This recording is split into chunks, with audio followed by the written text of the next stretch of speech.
mór an inniu, táid inniu sin seoladh ethigiúga Is Mise, táid is spálas na picture ngáile. Rud táid díana ná táid suirt na gas le chéile, táid díana fust mór rob, banear glitz agus glam, bémas gramach an carpet zara go na ládathirí óg an nú a bheits le feiceal leid Cúla4 na nóg. Tá mé go bhacht má beag an í nervhíseach. Tá sketamíní arm. Cinál nervhíseach. Tá mé ar bís.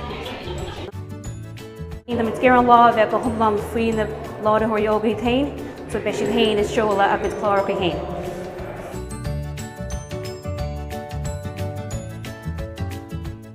Téis éisteachtaí le bhíonna timp na tíre fu mar tíar láthair álainn agus tá si den isce le sálan agus súlan agus na gasú eile a breanúid agus go bhíce siad gasú a ggóis hain i meas na Gaeilge ag láirt an Gaeilge.